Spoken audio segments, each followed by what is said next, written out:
Querido amigo, hoje o nosso objetivo é estudarmos os capítulos 11 e 12 de 1 Reis, que mostram, depois do apogeu de Israel, sob o governo de Salomão, o fracasso da vida do monarca, bem como do reino, culminando com a divisão do povo de Deus. Resultado do distanciamento de Deus, fruto do pecado, da idolatria, nós veremos no programa de hoje como Deus disciplinou duramente Israel por ter abandonado a aliança que ele tinha firmado com Davi. No capítulo 11, temos a sequência dos acontecimentos que vimos estudando até agora. O texto sagrado não apresenta apenas a riqueza e a beleza do reino de Salomão. Ele revela também a pobreza espiritual e moral de Salomão. Por isso, mais uma vez, destacamos a Bíblia como um livro verdadeiro. É, um livro verdadeiro e único. Os seus heróis são mostrados como realmente são. São homens de Deus, são pessoas abençoadas e ungidas, mas ao mesmo tempo, pessoas frágeis, débeis, falhas e pecadoras. É triste vermos que Salomão não seguiu as pegadas do seu pai Davi. Então, aqui no capítulo 11, nós encontramos o pecado da idolatria, que revelam as 7 etapas da decadência, da queda de Salomão. A primeira etapa na queda de Salomão se vê na poligamia praticada. Como dissemos anteriormente, Salomão tinha muita sabedoria para governar, mas espiritualmente ele foi fraco, ele falhou. Daí o seu fracasso moral. Foi ele um poderoso político, mas um homem fraco. E Deus nunca aceitou esse tipo de comportamento nos seus servos, principalmente na liderança. O texto diz que Salomão amou e se uniu a mulheres estrangeiras, o que o Senhor tinha proibido para os israelitas. Salomão tinha 700 esposas e 300 concubinas. E o resultado é que todas elas lhe perverteram o coração para a idolatria. Salomão não tinha o coração fiel ao Senhor como Davi, o seu pai, o tinha. É interessante notar que no primeiro período do seu reinado, Salomão amava ao Senhor andando nos preceitos de Davi, seu pai, conforme lemos em 3:3. Mas já no final desse período, do seu período como rei de Israel, ele amou muitas mulheres estrangeiras, versículo 1 do capítulo 11. Olha, o que se constata aqui é que é triste a vida daquele que não mantém o seu compromisso com Deus. A segunda etapa na queda de Salomão se vê no paganismo não combatido, versículos 5 a 8. Estas mulheres pagãs levaram Salomão à prática da idolatria, e ele, já sendo velho, não tinha mais aquela resistência, aquele vigor espiritual para fazer frente aos perigos da idolatria implantada no seu reino pelas suas mulheres pagãs. Salomão foi desobediente à palavra do Senhor. O casamento misto é proibido na Bíblia. O verdadeiro cristão não deve se prender a um jugo desigual, pois Deus condena isso claramente na sua palavra. Astarote, Milcom, Quemos, Moloque foram os falsos deuses que Salomão adorou junto com as suas mulheres pagãs. Se, como dissemos, o exemplo vem de cima, o povo, vendo que o seu rei adorava os ídolos pagãos, certamente ele seguiu o exemplo do seu líder. Estar na liderança, querido amigo, requer uma atenção especial, pois sempre estaremos sendo exemplo para aqueles que nos seguem. A terceira etapa na queda de Salomão é vista na punição divina nos versículos 9 a 13. No verso 9, vemos a ira de Deus contra Salomão, contra o seu pecado. Ele tinha se desviado do Senhor Deus de Israel, que já tinha lhe aparecido 2 vezes. É como se ele jogasse fora, é como se ele riscasse da sua vida aquelas experiências tão marcantes, tão especiais. A sentença divina foi muito direta. Visto que assim procedeste e não guardaste a minha aliança, nem os meus estatutos que te mandei, tirarei de ti esse reino e o darei a teu servo. Mas contudo não o farei nos teus dias. Por amor a quem? Por amor a Davi. Essas palavras são significativas, estão dos versículos 11 a 13, porque vemos aqui a mão de Deus pesando sobre o reino por causa dos pecados do rei Salomão. O desvio de um líder traz consequências gravíssimas aos seus comandados. Mas devemos notar que Deus se lembrou de Davi, um homem segundo o seu coração. Por amor a Davi, tal castigo não viria nos dias de Salomão, mas nos dias do filho que herdaria o trono no lugar de Salomão. Eu creio que ninguém que tenha lido e estudado o começo tão bonito, tão brilhante de Salomão, poderia imaginar que um dia ele fosse ouvir essa dura sentença. Os pecados de Salomão foram a idolatria e a desobediência aos mandamentos do Senhor. Através do quê? Lógico, através dos casamentos mistos. Mas será que também você não tem edificado altares a alguns ídolos aí no seu coração? Em que lugar você coloca a sua família? E o seu emprego? E os seus estudos? E os seus bens? A sua fama? A sua reputação? Se você coloca qualquer uma dessas coisas ou qualquer outras coisas em primeiro lugar, no lugar que só pertence a Deus, você também está sendo idólatra. Se você não obedece os princípios claros da palavra de Deus e tem se associado a pessoas que não pertencem à família de Deus, você também está cometendo o pecado da desobediência. E assim como Deus fez com Salomão, ele também pode dizer as mesmas palavras para nós. Para você, para mim. A vida dos nossos familiares, da nossa futura geração, pode sofrer as consequências da nossa vida incorreta diante de Deus. Mas graças a Deus por Jesus Cristo. É o amor de Deus por Jesus Cristo que nesse amor podemos receber ainda em nossas vidas as bênçãos de Deus. O amor que Deus tinha por Davi evitou que Salomão sofresse as consequências da dura mão de Deus contra si mesmo. A quarta etapa na queda de Salomão se vê na predisposição contrária de Hadade, versículos 14 a 22. A Bíblia é clara em mostrar-nos através de várias passagens que Deus é soberano e ele usa quem ele quer para cumprir os seus propósitos. E aqui vemos mais um exemplo dos planos de Deus sendo cumpridos. Para disciplinar, para chamar a atenção de Salomão, para chamá-lo mais para perto de si, Deus levantou Hadade, o edomita, para hostilizar Salomão. Para se opor a Salomão, esse homem que estava refugiado no Egito, depois de ter quase a totalidade de seus conterrâneos edomitas terem sido aniquilados por Joabe, ele tinha alcançado o favor de Faraó e até tinha se tornado cunhado do Faraó. Sabendo então Hadade que Davi e Joabe tinham morrido, achou-se seguro e partiu de volta para a terra de Israel. Mesmo com a insistência do Faraó para que não partissem, ele retornou a Israel. Mesmo sem saber, ele estava cumprindo um desígnio de Deus. Ele seria usado por Deus para disciplinar, para castigar Salomão, certamente na tentativa divina de trazer Salomão à sensatez, uma vez que os seus olhos tinham sido cegados por engano de Satanás, conforme nós lemos lá no Novo Testamento, em 2 Timóteo 2, 25 a 29. O nosso Deus é um Deus maravilhoso, porque Ele é um Deus cheio de graça, de misericórdia e perdão. Que você possa louvar sempre o Senhor por essas características, por esses atributos tão especiais. A quinta etapa da queda de Salomão se vê na perversidade de Rezon. Um outro adversário, Rezon, filho de Eliada, foi levantado por Deus para disciplinar a Salomão. Esse Rezon era mais cruel que Hadade. Ele agrupou homens maus em torno de si e se fez chefe desse bando. Na intenção de vingar-se do morticínio feito por Davi, lá em 2 Samuel capítulo 8 e capítulo 10, contra o seu povo, esse bando foi para Damasco, onde habitaram e onde constituíram Razon como rei. Razon, então, com esse reino constituído de maus elementos, foi adversário de Israel todos os dias de Salomão. Como nós vemos, a mão de Deus pesava sobre Salomão devido à sua idolatria.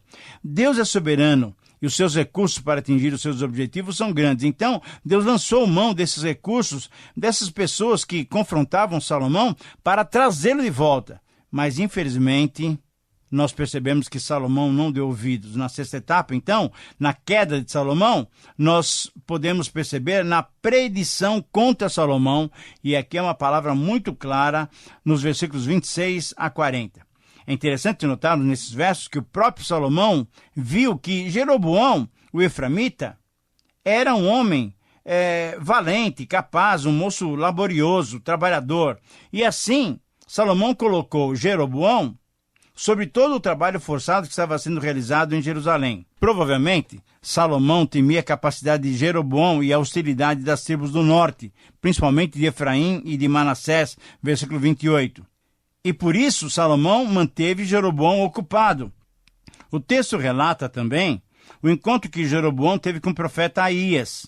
Nesse encontro, Jeroboão devia pegar 10 pedaços da capa nova do profeta, simbolicamente representando as 10 tribos de Israel, que ficariam sob a sua liderança, como disciplina do Senhor contra Salomão, que ficaria apenas com 2 tribos.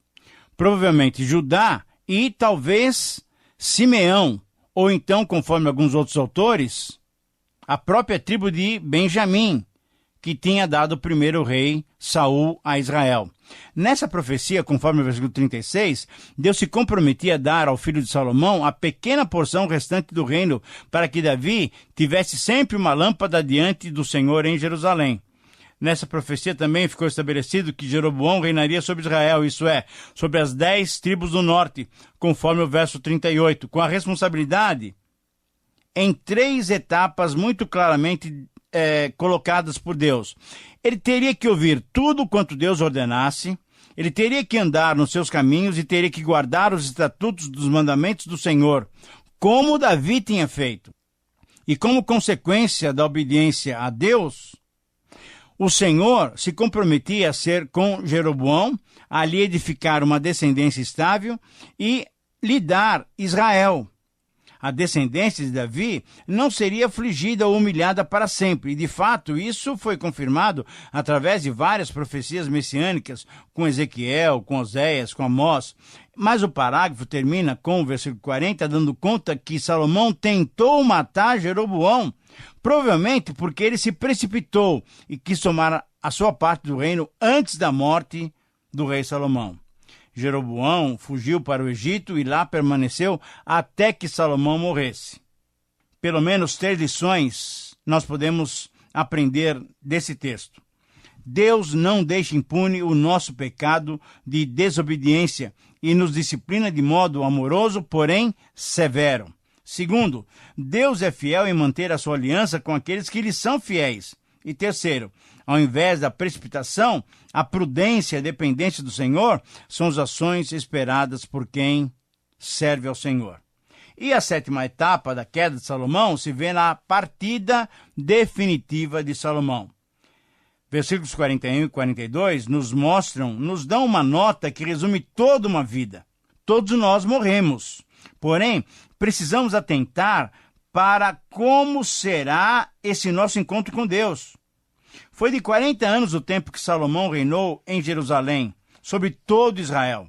Porém, sabemos que o seu final não foi agradável diante do Senhor. Tombou assim o rei Salomão, que usufruiu da grandeza material, da glória humana, que foi o homem mais sábio do mundo. Mas tudo isso passa rapidamente. Infelizmente, ele não andou nos caminhos de Davi, o seu pai. E o fim da sua vida foi um contraste com o seu começo. O pecado apaga a glória do homem, por mais brilhante que a pessoa tenha sido. É verdade que muitas palavras nos seus outros escritos revelaram o arrependimento de Salomão por aquilo que ele fez, porém ele não se tornou um bom exemplo para nós. A consequência da vida frágil, débil e pecaminosa de Salomão se vê no capítulo 12. Pois nesse capítulo, que vamos estudar agora, encontramos o registro da divisão do reino. Embora saibamos que assim decretara o Senhor soberano, vamos encontrar nesse capítulo os fatores humanos que contribuíram para a divisão do reino. O primeiro fator que contribuiu para a divisão do reino foi o pedido menosprezado, versículos 1 a 5. Para a construção do templo, dos palácios e toda a infraestrutura da cidade, os impostos e as taxas foram pesados para o povo. Com a morte de Salomão e Roboão assumindo o trono, os israelitas vieram ao novo rei com um pedido muito justo. Desejavam que a carga de trabalho e as taxas fossem diminuídas para que assim servissem com boa vontade o novo rei. Roboão, que não tinha a sabedoria do seu pai, ao invés de ser solícito, amável e atencioso, ele tratou o pedido com desprezo. Depois de 3 dias, vocês voltam aqui e eu darei uma resposta a vocês. Quando estamos em posição elevada, querido amigo, é que devemos demonstrar a nossa misericórdia, a nossa compaixão, a nossa atenção para com os pedidos dos necessitados. O segundo fator, então, que contribuiu para a divisão do reino foi a prudência descartada, versículos 6 a 11. O rei se aconselhou com os homens idosos que serviram no templo de Salomão. Esses, então, aconselharam a Roboão que atendesse o pedido feito, atendendo-os e servindo-os, atendendo ao povo, eles seriam seus súditos com tranquilidade. Aconselharam a falar-lhes boas palavras, assim eles seriam seus servos para sempre. Roboão, porém, desprezou esse conselho e se aconselhou com os mais jovens que haviam crescido com ele. Esses jovens o aconselharam a ser mais duro com o povo. As palavras dos versículos 10 e 11 são significativas. Elas representam um dos piores conselhos que se deu na história bíblica. Meu dedo mínimo é mais grosso do que o lombo do meu pai. Assim que, se meu pai vos impôs jugo pesado, eu vô-lo aumentarei. Meu pai vos castigou com açoites, porém eu vos castigarei com escorpiões. Roboão não herdou em nada a sabedoria política do pai e obteve como resultado a indisposição das 10 tribos em ser submissas ao seu governo. Este é um ponto muito sério para o qual os jovens devem atentar. Muitas vezes, no ímpeto de conseguir tudo mais rapidamente, os jovens se precipitam e acabam por perder grandes possibilidades. Então, o terceiro fator que contribuiu para a divisão do reino foi a petulância de Roboão, versículos 12 a 15. Ele aceitou o conselho dos jovens, e nós sabemos, foi um desastre. Aqueles jovens amigos de Roboão eram muito imaturos, muito soberbos, mas graças a Deus nem todo jovem é assim.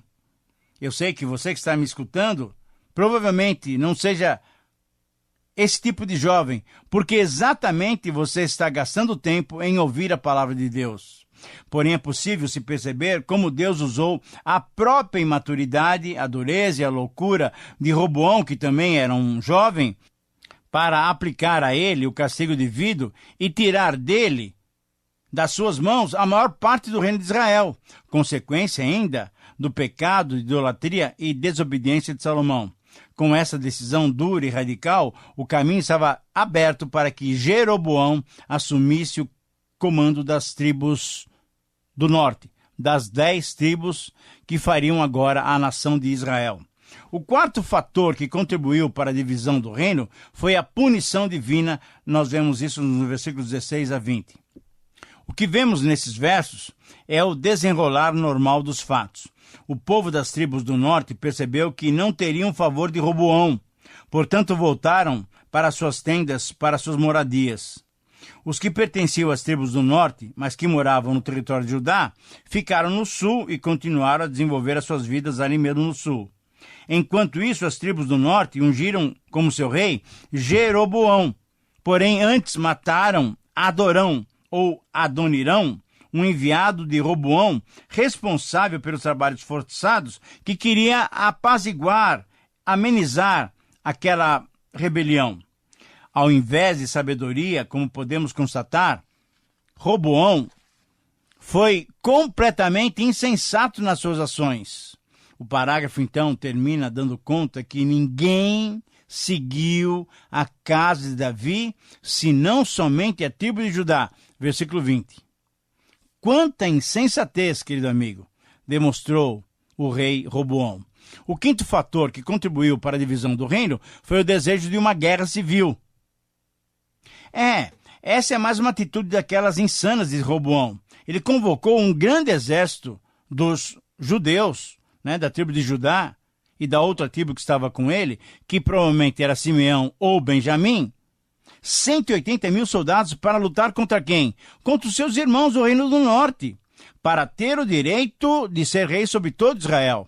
Sem pensar nas consequências, ele estava estimulando uma guerra civil de irmãos contra irmãos. Como necessitamos depender de Deus e ouvir a sua voz. E foi exatamente isso que aconteceu. Graças a Deus. Semaías, um homem de Deus, trouxe a mensagem de proibição de Deus para aquela guerra absurda que seria travada. E graças a Deus, Judá ouviu, Roboão ouviu, e não houve luta. Precisamos, querido amigo, sempre ouvir a voz de Deus. E agora, nos versos 25 a 31, o sexto fator que contribuiu para a divisão do reino foi o pecado da idolatria de Jeroboão. Aqui temos mais um conselho absurdo. Veja bem, com temor de que o povo do norte, agora separado do sul, fosse pelo menos anualmente a Jerusalém para adorar a Deus no templo, e temendo que eles voltassem para o domínio de Roboão e matassem a ele mesmo, Jeroboão, se aconselhou e fez para Israel, veja bem, para o reino do norte, 2 bezerros de ouro, dizendo o seguinte: basta de subirdes a Jerusalém, vês aqui teus deuses, ó Israel. Eles se fizeram subir da terra do Egito. Querido amigo, o rei Jeroboão colocou-os em Betel e Dan para serem adorados, e o povo os adorou. Era o pecado da idolatria sendo incentivado pelo rei, e assim todos pecaram coletivamente. Jeroboão estabeleceu centros de adoração idólatra nesses locais e sempre foi o principal motivo pelo qual seu nome era citado como aquele que iniciou Israel nessa vida longe de Deus. O sétimo e último fator que contribuiu para a divisão do reino foi a prática da substituição mentirosa. Além de fazer os bezerros de ouro, Jeroboão fez ainda mais mal diante do Senhor. Ele fez santuários nos altos, constituiu um novo sacerdócio de pessoas que não eram ligadas à tribo de Levi, fez uma festa no 8º mês, provavelmente para contrapor a festa dos tabernáculos. Enfim, ele sacrificou no altar, queimava incenso. Ele tentou substituir o que acontecia corretamente em Jerusalém pelas mentiras da idolatria em Betel e Dan. Mudou tudo, substituiu tudo, e assim quebrou de vez a aliança que Deus propusera com ele mesmo. Como às vezes ficamos cegos pelo nosso próprio eu, e assim não enxergamos o que Deus tem para nós. Que o Senhor nos abençoe a sempre obedecê-lo. Que Deus lhe dê condições para ser um servo obediente.